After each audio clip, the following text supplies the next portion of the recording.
ہمارے طلبہ طالبات کے والدین یہاں تشریف لائے ہیں، اور میرے بہت ہی عزیز ہمارے صحافی بھائی، مجھے بڑی خوشی ہوئی ہے کہ تقریباً تمام پریس کلبس کی جو ہے نا ان کی نمائندگی ہے، اور یہ ان دوستوں کی مہربانی ہے کہ میرے خیال آدھ گھنٹہ پہلے میں نے ان کو چند دوستوں کو میسج کیا اور سب تشریف لے آئے۔ تو میں تو چونکہ اس شہر میں سب کا ہی ہوں اور یہ سارے میرے اپنے ہی ہیں، تو ان کے یعنی خاص طور پر میں شکریہ ادا کرتا ہوں ہمارے پریس کے دوستوں کا، تو جب بھی دیکھ کے تشریف لاتے ہیں، بڑی مہربانی، بہت شکریہ۔ اور میرے عزیز جان روحانی بیٹوں اور بیٹیوں، آج پوری دنیا میں دماغی صحت کے حوالے سے دن منایا جا رہا ہے، اور اس کی وجوہات کیا ہوتی ہیں کہ اس وقت دنیا میں فرسٹریشن کیوں ہے، دماغی امراض کیوں بڑھ رہی ہیں، اور ہمیں کیا کرنا چاہیے، نوجوانوں کو کیا کرنا چاہیے۔ اور آج جو یہاں پر جو موضوع رکھا گیا ہے وہ یہ کہ ایگزام اور اس کے حوالے سے انزائٹی کیا ہوتی ہے، اور پھر کس طریقے سے آپ نے اس پر قابو پانا ہے۔ اور میڈم نے بڑے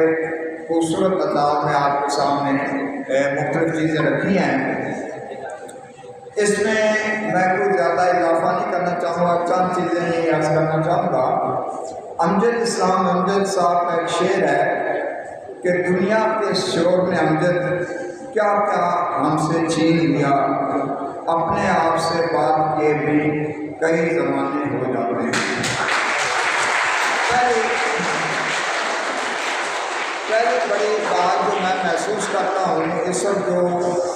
مینٹل ہیلتھ کے حوالے سے پرابلم پیدا ہو رہے ہیں کہ انسان دنیا مادی دنیا میں اتنا مگن ہو گیا ہے اور اتنی فاسٹ لائف اس کی ہو گئی ہے کہ وہ اپنے حوالے سے اس کو سوچنے کا ٹائم بھی شاید نہیں ملتا۔ اور ہمارے طلبہ طالبات کی بھی یہی کیفیت ہے کہ بیچارے اسکول سے جاتے ہیں، پھر پڑھنا، پھر اس پر ایک تو میرے خیال میں یہ وجہ ہے۔ دوسری وجہ یہ ہے کہ جو ہمارا خاندانی نظام ہے وہ ٹوٹ گیا ہے، وہ کم ہو گیا ہے۔ پہلے خاندان میں لوگ بیٹھ کر ایک دوسرے سے گپ شپ کرتے تھے، ایک دوسرے کے دکھ درد سنتے تھے، ان میں شریک ہوتے تھے۔ اب ہم گھر میں بیٹھے ہوئے بھی تنہا ہیں، اور آپ غور کیا کریں کہ جب کوئی دعوت ہوتی ہے، کوئی شادی بیاہ ہے، کوئی تقریب ہو رہی ہے، تو 60% سے زیادہ لوگ جو ہے نا وہاں بیٹھے ہوئے موبائلوں کو ہی دیکھ رہے ہوتے ہیں۔ یعنی انسان اس محفل میں بیٹھ کر بھی تنہا اس لیے ہو جاتا ہے کہ وہ موبائل کی دنیا میں گم ہو گیا ہے۔ اور یہ موبائل جو ہے اس نے ہمیں بہت ساری اچھی چیزیں بھی دی ہیں، لیکن اس نے ہم سے بہت ساری خوشیاں چھین بھی لی ہیں۔ اسی طریقے سے سوشل میڈیا کا زیادہ استعمال، موبائل کی دنیا میں زیادہ کھو جانا اور ایک دل کے ماحول سے کٹ جانا جو ہے وہ آج کل دماغی امراض کا بڑا باعث بن رہا ہے۔ یہ جو آٹزم سینٹر بنا اس کے قیام میں بھی یہ بات سامنے آئی، اور جتنے بھی ماہرین نفسیات ہیں ان سب کی رائے یہ ہے کہ اسکرین کا زیادہ استعمال جو ہے وہ بچوں کی صحت کو متاثر کر رہا ہے۔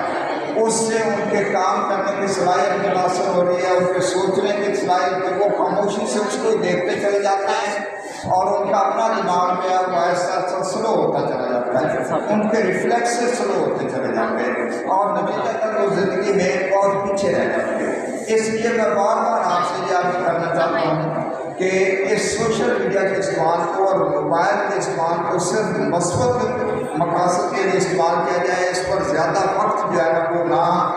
صرف کیا جائے، اس سے آپ کو بہت زیادہ تعلیم حاصل کرنا ہے۔ اسی طریقے سے ہم یہ محسوس کرتے ہیں کہ ہمارے جو طلبہ طالبات ہیں بہت زیادہ ذہین ہونے کے باوجود ان میں بعض کا جو ہے وہ گھبراہٹ کا عنصر جو ہے جس کو ہم انزائٹی بھی کہتے ہیں، پریشانی بھی کہتے ہیں، وہ آ جاتا ہے، اور اس کی وجہ سے وہ امتحان میں اچھی کارکردگی نہیں دکھا پاتے۔ تو اس میں یہ عرض کرنا چاہوں گا کہ دل کا سکون جو ہے وہ بنیادی طور پر آپ دل اور دماغ کے سکون کے ساتھ جو کام کریں گے اس میں آپ زیادہ کامیابی حاصل کریں گے۔ امتحان جب کریں قدر نہ گھبرائیں، جب آپ گھبرائیں گے تو پھر آپ امتحان میں اچھی کارکردگی نہیں دکھا سکیں گے۔ سکون کے ساتھ مطالعہ کریں، اور پیپر حل کرتے ہوئے بھی پہلے ان چیزوں پر توجہ نہ دیں جو آپ کو نہیں آتی۔ یہ نہ ہو کہ ایک سوال آپ کو نہیں آ رہا، آپ گھبرا جائیں گے اور آپ کنفیوز ہو جائیں گے۔ نہیں، جو چیزیں جو کام آپ کو آتے ہیں، جن چیزوں کو آپ اچھی طرح سمجھتے ہیں، پہلے آپ ان کو بیان کریں، اس کے بعد جو ہے وہ جو کمی ہے یا جو چیز جس پر غور کرنے کی اس پر آپ غور کریں گے۔ اسی طریقے سے مینٹل ہیلتھ کے حوالے سے اس وقت دماغی امراض اور یہ جو پیدا ہو رہی ہے اس کی ایک بڑی وجہ جو ہے تو معاشرے میں جو بے چینی اور ہیجانی کیفیت ہے۔ ظاہر ہے بچہ یا بچی یا ہمارے اساتذہ کرام جس ماحول میں ہمیں کام کرنا پڑتا ہے اس ماحول سے وہ بہت زیادہ متاثر ہو رہے ہوتے ہیں۔ ہر طرف آپ دیکھیں کہ پولوشن ہے، چاہے وہ نائز پولوشن ہو، چاہے وہ یہ جو اسموک کی پولوشن ہو، اور چاہے وہ خیالات کی پولوشن ہو۔ خیالات کی پولوشن ایک نئی چیز پیدا ہوتی چلی جا رہی ہے کہ جو بچوں کے ذہنوں کو مسموم کر رہی ہے، اور ان کے ذہنوں میں ایسی غلط باتیں ایسی چیزیں جو ہے وہ مختلف ذرائع سے ڈالی جا رہی ہیں کہ جس کی وجہ سے ان کے اندر چڑچڑاپن پیدا ہو رہا ہے، ان کے اندر جارحانہ رویے اگریسونیس پیدا ہو رہی ہے، اور معاشرے میں جیسے وہ اپنے ارد گرد کے ماحول میں دیکھتے ہیں کہ گلی محلوں میں چوکوں پر چھوٹی چھوٹی بات پر لڑائیاں ہو جانا، چھوٹی چھوٹی بات پر جو ہے نا وہ گالی گلوچ کا کلچر پیدا ہو جانا، گفتگوؤں میں ایک دوسرے کو گالی گلوچ کا کلچر بنا دینا، دلائل کی بجائے جو ہے ہوش سے کام لینے کے بجائے جذبات کی دنیا میں آ کر ایک دوسرے سے گالی گلوچ کرنا، اس کی وجہ سے ظاہر ہے کہ یہ بچے جو ہیں ان پر اثرات پیدا ہوتے ہیں ہمارے جو اسٹوڈنٹس ہیں۔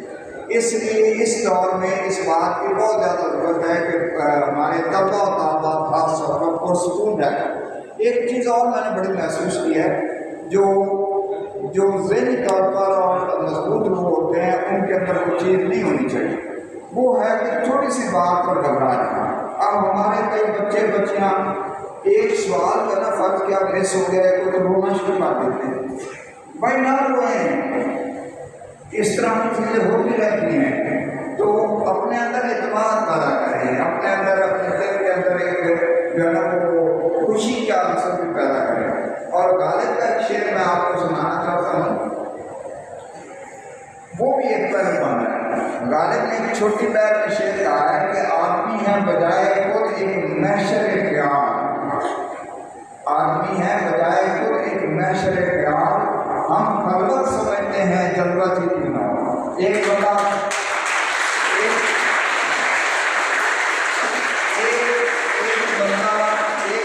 اکیلا بیٹھا ہے، ہم کہتے ہیں کہ اکیلا بیٹھا ہوا خلوت میں ہے، جبکہ اس کے دماغ کے اندر سوچوں کا حشر بپا ہے۔ اب آپ حشر تصور کریں کہ حشر کیا ہوتا ہے اور حشر کیسے ہوگا، تو کچھ ایسے بھی ہوتے ہیں کہ وہ جو کہا نا کچھ تو ہوتے ہیں محبت میں جن کے آثار بھی پیدا، اور کچھ لوگ بھی دیوانہ بنا دیتے ہیں۔ تو ہمارا ماحول جو ہے، جو ہمارے معاشی حالات ہیں والدین کے، جو ہمارے معاشرتی حالات ہیں، جو ہمارے سیاسی حالات ہیں، جو ہمارے سماج کے حالات ہیں، اس کی وجہ سے بھی ہمارے خاص طور پر جو نوجوان نسل ہے ان کی صحت پر بڑا اثر پڑتا ہے۔ جیسے میڈم نے فرمایا، میں بھی آپ کو بار بار یہ کہتا ہوں کہ اس کا ایک علاج یہ ہے کہ کچھ دیر کے لیے سب کچھ چھوڑ چھاڑ کر کھیلیں، انجوائے کریں۔ یہ لائف جو ہے نا وہ اس میں آپ کی جوانی، آپ کی یہ عمر جو ہے یہ کھیلنے کی عمر بھی ہے، صرف پڑھنے کا نام نہیں ہے۔ تھوڑی دیر کے لیے کھیلیں، اپنے ذہن کو تر و تازہ کریں، اور پھر ارد گرد کے تفکرات کو آپ اپنے اوپر طاری کرنے کے بجائے آپ اپنے امتحانات یا اپنی پڑھائی کی طرف فوکس کریں۔ مشکلات پریشانیاں یقیناً ہر شخص کو ہوتی ہیں۔ میں نے ایک اس میں عبدالرحمٰن اول میں نے یہ پیشے جو نامی یا تصویر میں بات کر رہا تھا، بادشاہ عبدالرحمٰن اول اموی دور کا ایک بادشاہ، اس نے کہا کہ میں نے اپنے 84 سال کی زندگی میں صرف 14 دن خوشی کے دیکھے ہیں۔ اس نے کہا کہ میں نے اپنی 84 سالہ زندگی میں صرف 14 دن خوشیاں دیکھی ہیں، اس کی ساری زندگی اسٹرگل، لشکر کشی، جدوجہد، کوشش، امور سلطنت کو چلانا اور عراقی فتح کرنا۔ تو انسان کی زندگی جدوجہد کا نام ہے، اور جدوجہد کرنے والے لوگ کامیاب ہوتے ہیں، جو ذہنی طور پر مضبوط ہوتے ہیں وہی کامیاب ہوتے ہیں۔ اس لیے کوشش کریں کہ ارد گرد کے ماحول کو تھوڑا سا اگنور کرتے ہوئے آپ اپنی دنیا آپ پیدا کریں، اپنی دنیا آپ پیدا کر زندہ میں علامہ اقبال نے فرمایا، تو گھبرانے کی ضرورت نہیں ہے، اپنی دنیا آپ پیدا کریں۔ آپ کے امتحان پہ ڈال رہے ہیں تو پریشان نہ ہوں، توجہ سے محنت سے کام کریں، آگے کے لیے آپ کے لیے رستہ کھل جائے گا۔ جیسے میں نے باتیں کی، میں کا شکریہ ادا کرتا ہوں، میں کافی ساری بہت اچھی باتیں آپ کو سمجھائی ہیں. تو اس خوشی کے جذبے کے ساتھ اور ایک دوسرے سے اخوت کے جذبے کے ساتھ ایک تحمل اور برداشت کا رویہ اپنے اندر پیدا کرتے ہیں. یہ نہ ہو کہ آپ کو کسی ایسے آپ کو دھکا لگے اور آپ اس کو جو ہے نا تھپڑوں سے لڑائی شروع کر دیں کہ تم نے مجھے دھکا دیا ہے. اس طرح معاشروں میں اچھے معاشروں میں یہ نہیں ہوتا. آپ ایک تحمل اور خوشگواری اور ایک دوسرے سے پیار محبت اخوت کے ساتھ اور اچھے برتاؤ اور رویے کے ساتھ زندگی گزاریں گے تو دنیا آپ کی قدر کرے گی اور زندگی میں بھی آپ کو کامیابیاں حاصل ہوگی. مایوس ہونا کوئی حل نہیں ہے. ٹھیک ہے نا. تو کسی سے ایک مفکر سے ایک بڑے آدمی سے کسی نے پوچھا کہ آپ زندگی میں کبھی مایوس نہیں ہوئے؟ اس نے کہا کہ مایوس ہونے کا دل تو بڑا چاہتا ہے لیکن مایوس ہونے کا وقت ہی نہیں.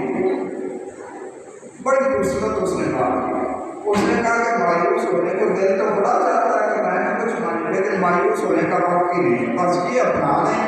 کوئی مایوس ہونے کی ضرورت نہیں. زندگی میں بہت سارے راستے آپ کے لیے کھلے ہیں اور ایک راستے کا اگر تھوڑا سا کوئی مشکل ہے تو دوسرا راستہ آپ کے سامنے کھلا ہے. اور اپنی جسمانی صحت کی طرف بھی توجہ دیں, کھیلوں کی طرف بھی توجہ دیں, تعلیم کی طرف بھی توجہ دیں, معاشرے میں برداشت کو, رواداری کو فروغ دیں, تحمل کو فروغ دیں, ایک دوسرے کے ساتھ اچھے تعلق کو فروغ دیں اور ایک دوسرے سے اچھی کمپنی کو اختیار کریں, اچھے لوگوں کے ساتھ اٹھے بیٹھیں تو پھر زندگی میں انشاءاللہ آپ کامیاب ہوں گے. اللہ تعالیٰ ہم سب کو اپنے ان خیالات کے مطابق اور زندگی میں خوشیاں عطا فرمائے اور پریشانیوں سے بچائے اور زندگی میں آگے بڑھنے کے لیے اپنی تمام صلاحیتوں کو پورے کام لانے کی توفیق عطا فرمائے. ایک مرتبہ پھر آپ سب کا ہمارے ساتھی بھائیوں کا, ہمارے مہمان کا, ان کا, عزم سے انتظامیہ کا